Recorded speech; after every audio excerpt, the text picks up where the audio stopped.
Welcome back to the third episode of the Sir Purrcast. I am your host, Finn Hokinson, and today we have a very exciting episode in store.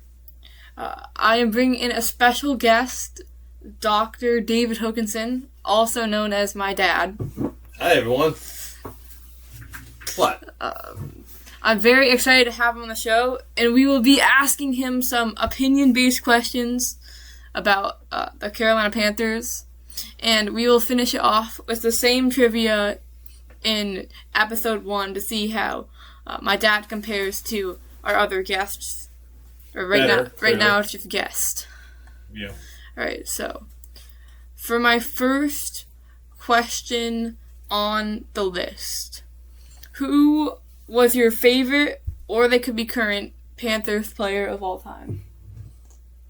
Favorite Panthers player? I mean, it's still Cam Newton before he left the Panthers the first time.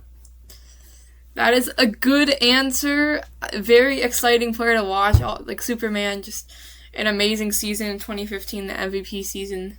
He was also good to hate. I mean, as a opposing team, you hated watching your team get decimated by him and just not stop him. It was very frustrating. He was a very dominant player. His ability to run the ball was unlike any quarterback in the NFL at that time. And I would imagine as a Panthers fan, you're just always scared that he's going to hurt himself or does something stupid. Well, yes, I was not around to watch Cam Newton in, I would say, his prime. But I can imagine that would be stressful, but also very exciting to have such a dominant quarterback like we do now in Bryce Young. Huh. Me personally, of all time, I didn't get to watch him, but I think I'm going to pick Sam Mills. It very well could be Bryce Young, especially after next season. But I just love Sam Mills' work ethic. Even though he only played for 3 seasons, just the way he played is really inspiring, and he was Hall of Fame in 2022. He's an amazing player. All right. For a second question, what were your expectations going into this past season for the Panthers? How do you think they were going to perform? I thought pretty low.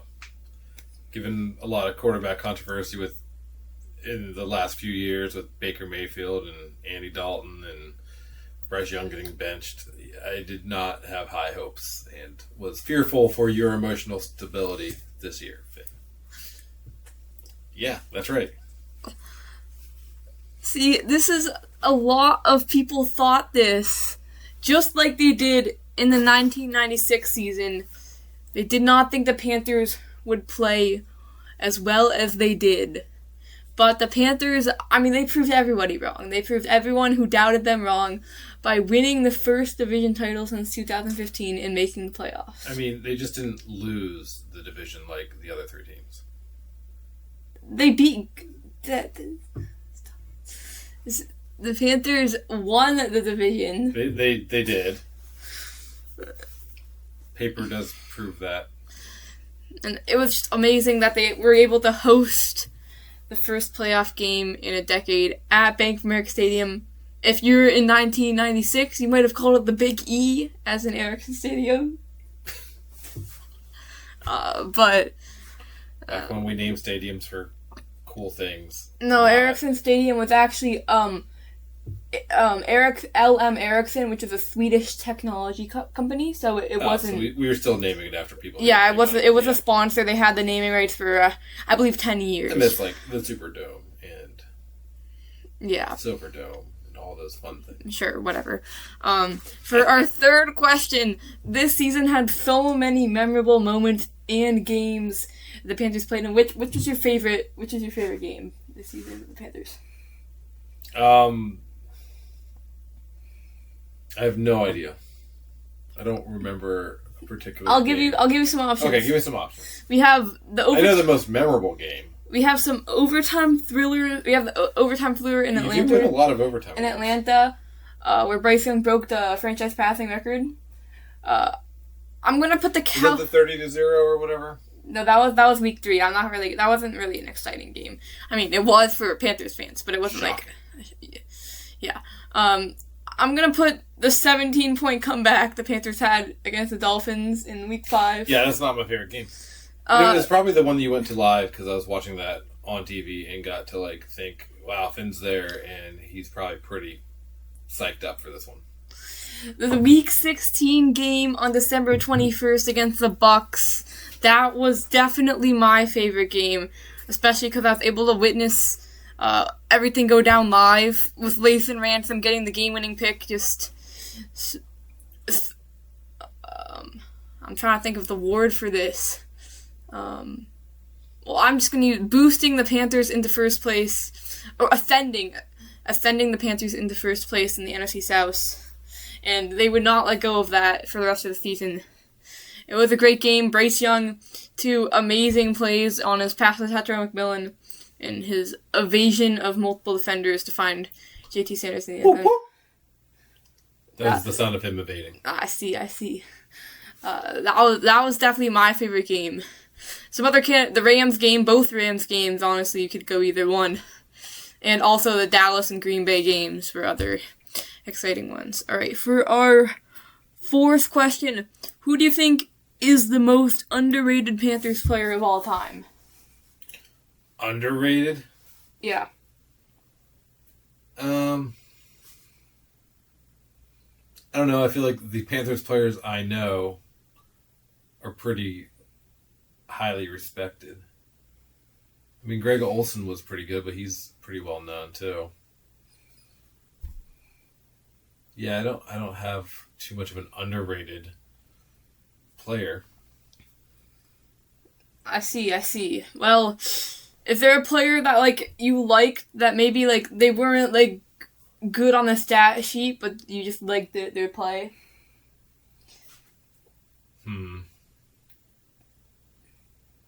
No.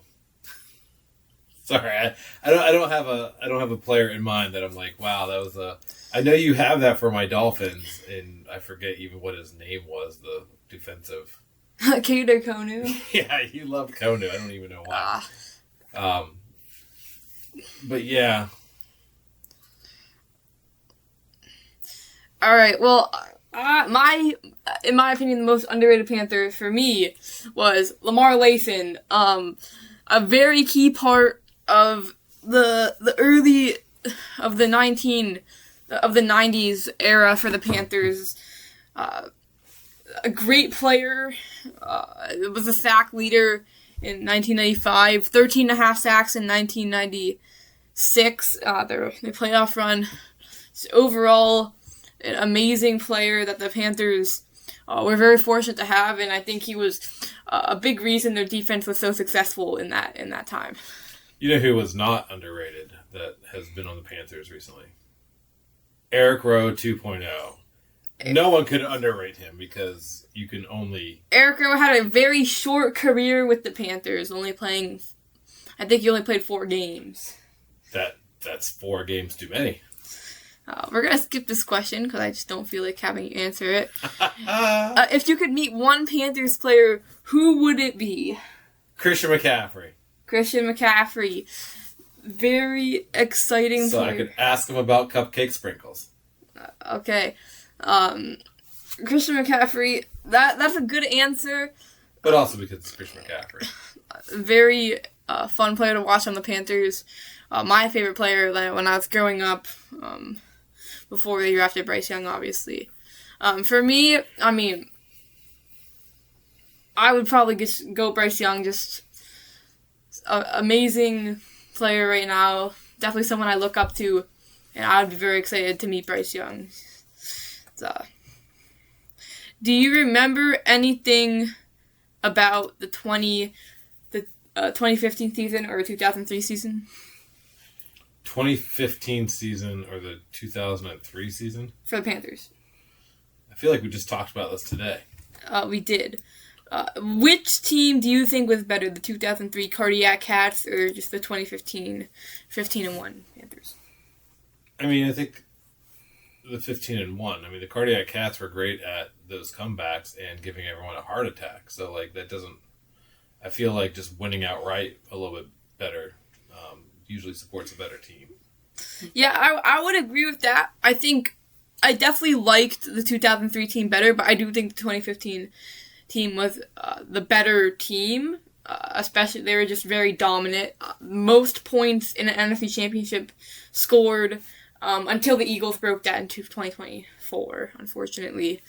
But the 2003 one was very special.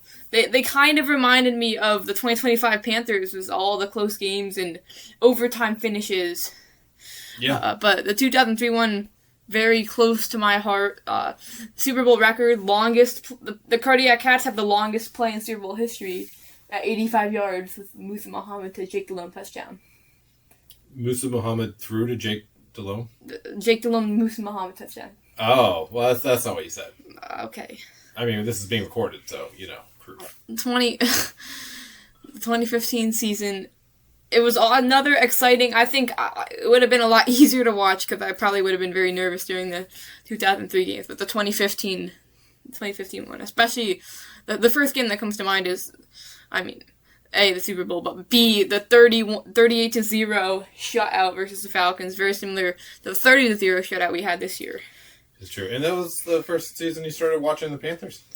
2015? Yep. Well, I don't really remember it because I was that's like when 3 you years became old. a Panthers fan. No, okay, that's great. At 3 years old. Yeah. Yeah. You were intensely into football. I'm glad. In case you didn't know, for everyone listening or just watching on YouTube for some reason, my dad is a Dolphins fan, so for our second to last question, what Panthers player right now would you add to the current Dolphins roster? T-Mac. T-Mac. We have no receivers. Just none. Yeah, that is a very, very good choice. That's probably who I would pick as well, just because the Dolphins' lack of receivers. But, you could pick any receiver from the Panthers. Xavier Legette, Jalen Coker. No one wants Xavier Legette. No, that's a bust. Xavier Legette has actually shown great improvements this offseason. He's taken care of his body. He lost weight over the offseason. He is really focused on himself. Good for him. Maybe he'll come and back. I'm calling it right now. Xavier Legette is going to have a breakout season for the Panthers this year. Okay. They also added Chris Brazzell, 6'4", fast, out of Tennessee. Another great player. All right. For our last question, and my personal favorite, because it's hard to deny, does Bryce Young own the Falcons? Let me provide you with a little bit of stats real quick. Okay. Bryce Young is 4-1 against the Falcons. In his meetings with them, he has A, broken the Panthers franchise record for most passing yards in a game. B, cooked them 30-0. C, became the 5th player under 25 to pass for 3 touchdowns and rush for 2, in total of 5 touchdowns in one of those games. Okay. It does seem like he is dominating the Falcons. Yes, I would definitely agree that Bryce Young does seem to own the Falcons, especially in recent years because the only loss he had was his first ever NFL game. So, you could give him a little bit of grief or grace there too. Or grief. Yeah, well, did throw 2 picks. All right, to wrap up our third episode, we're going to be playing the same trivia. Oh, wait, I'm going to scroll. I don't want to reveal the answers. You don't have intro music to your trivia?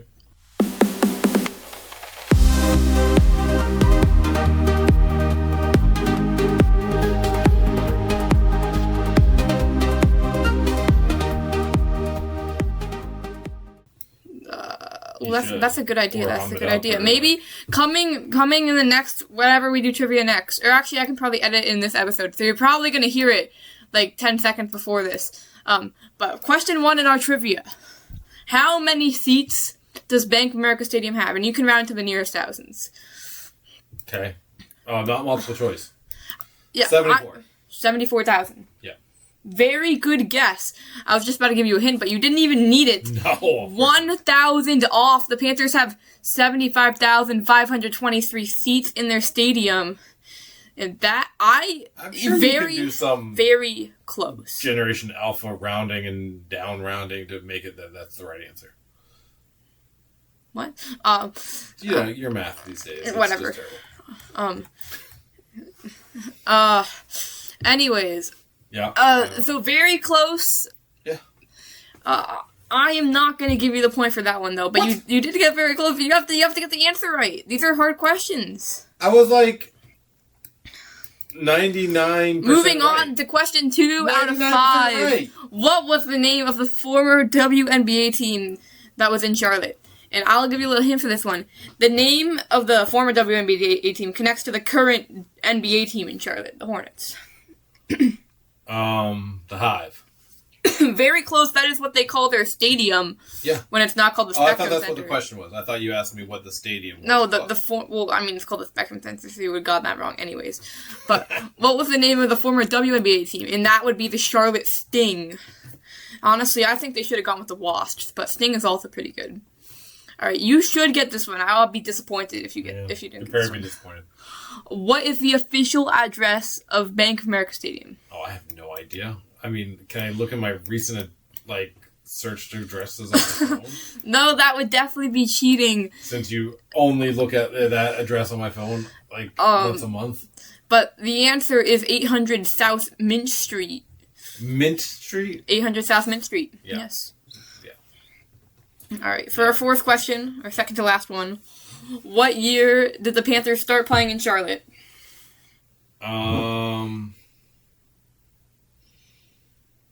Let's see. Was it 90... Playing? Is it 94?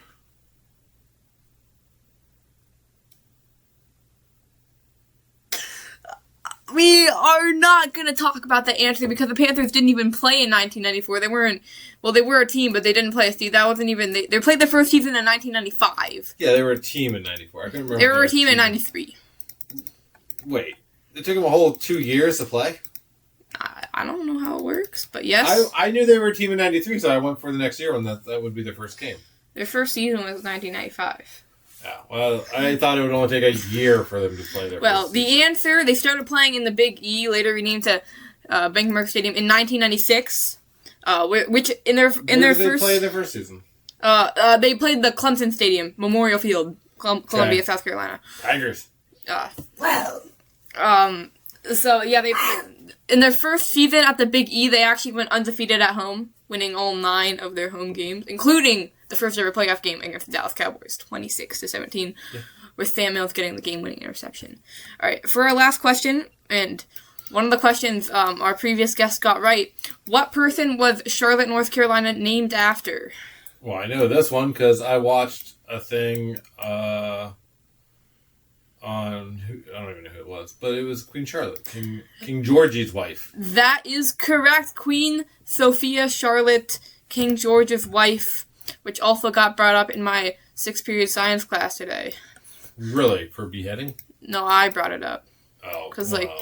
Because, one of the things was, we were doing, a thing about ocean currents, and at one of the locations was Queen Charlotte's Island, so I started rambling about that. Sounds about right. Well, you actually did worse than our previous guest. Because you're not giving me points that I deserve. I mean, even if you wanted the point, you would only tie our previous guest. No, I got the Hive and Sting, and then I got the... You didn't get the Hive or Sting. I did get the Hive. The Hive isn't even correct. For the question you asked me the first time, it was? I asked you what was the name of the former WNBA team. No, I never said stadium.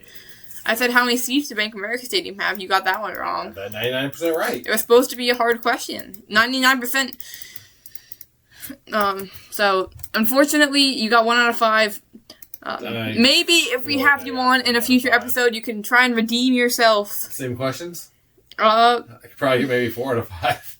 Well, maybe. I will see. But thank you so much for listening or watching the 3rd episode, and I will see you in the next one, which is probably going to be tomorrow.